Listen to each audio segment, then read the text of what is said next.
Hey guys, my name is Batimio, and welcome to another episode of Sunday Mailbox. This is a video series where you can submit your gaming or Battlefield 3 related questions, and then I will give my opinion on them. To get the formalities out of the way, if you would like to submit your own question that could potentially be featured on a future episode, you can do so by leaving a comment down below or by sending me a YouTube message, really whichever one you're most comfortable with.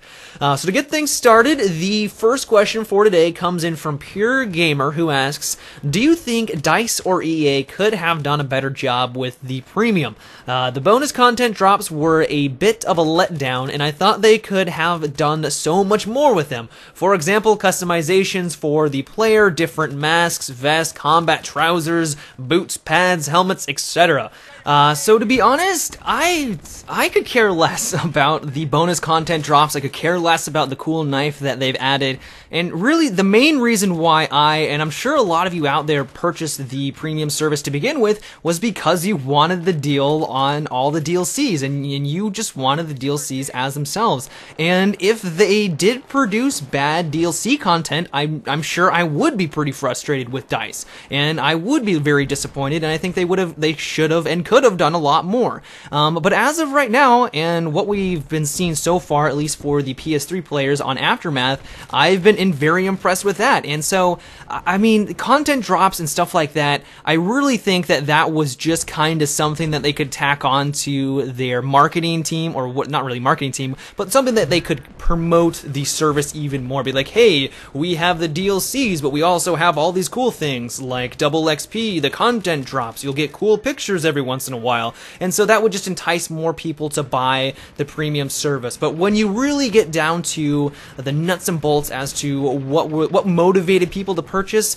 the premium service, I'm sure it's because of the DLCs. I know that's the case for me, and so while of course there's always going to be more potential that they could have done for the premium service, I didn't really expect it from DICE, because as I said, I think this was just more of a marketing thing, and it would have been cool if they really went all out with the service. But I didn't really expect anything. We didn't get it. I'm not disappointed, and I will only be disappointed if they give us a bad product for Aftermath and the Endgame DLC.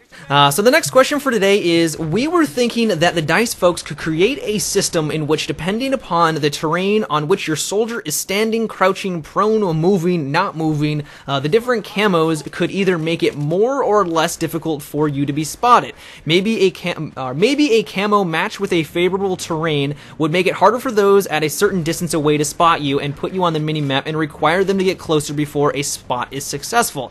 Granted, your general locations could still be called out over in-game chat as always, but some camos could be jack of all trades. What do you think about this?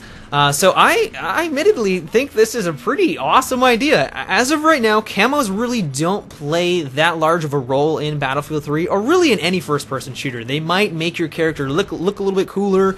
You might blend in some situations better to the terrain. So if you're playing on Caspian border, you slap on the forest camo. Maybe it's going to be harder for the enemy team to detect you, but it really doesn't play all that large of a role, and it's just kind of an aesthetic thing. But with the spotting system, and if they go into Battlefield 4 with this type of system in place, it could really change the dynamic and make the camos a useful tool, and kind of make you choose the way you want to approach certain maps. And I like that concept. Granted, I have absolutely no idea how DICE could go about this type of system, and it would probably be just a headache to program, considering that there are just so many variables that you have to consider. You know, do we have it so wherever they're standing, that is where the camo, if it matches the ground that they're standing on, then they get the spot reduction bonus, or is it whatever behind them? Like I said, it would kind of be crazy, and I have absolutely no idea how they would go about it, but it really would add a interesting dynamic to the game that currently isn't available, and would make camos more effective and an interesting aspect of the game. I would not be I wouldn't be sad if they didn't add this into Battlefield 4, but I would be very impressed if they went about some sort of system along these lines. Really, really cool idea. So the final question for today comes in from Rocker, who asks, "Hey Matimio, I just want to know what your thoughts were about bullet penetration in Battlefield. I always found it odd when I was hiding behind a chain link fence with a tarp over it while getting shot and not dying. Do you think that this is something that could have a place in Battlefield or might be in Battlefield 4? So I was kind of confused by this question because I gave it some thought, and there is a fair amount of obstacles or objects in Battlefield 3 that you can shoot through. You can shoot through the tin objects that are scattered around different maps. You can shoot through fences, which are going to break and crumble in front of you. And if you play on the close quarter maps, there are a lot of walls that you can shoot through and kill your enemies with really any weapon out there.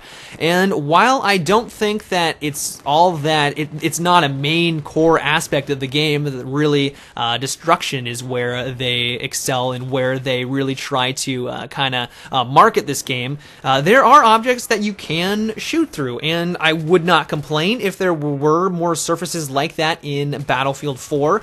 They could even set up a couple of classes or maybe some specializations that made your bullets have more bullet penetration, so you could shoot through thicker walls and it would give you more options, and I would like that, but I don't really see that being that large of a critique for Battlefield 3. I think what we have right now is fine, and as I said, it would be cool if they did add a couple more surfaces that we could shoot through, or just more options with a specialization, but I guess we'll really just have to wait and see and how they approach it. But yeah, guys, that's about it for today's Sunday Mailbox. I would love to know what you guys thought about these 3 topics. Let me know in the comment section below. But if you guys enjoyed today's video or just want to support my channel, giving my videos a rating is always appreciated, and if you haven't already, subscribe for more. But until next time, guys, have a good one and take it easy.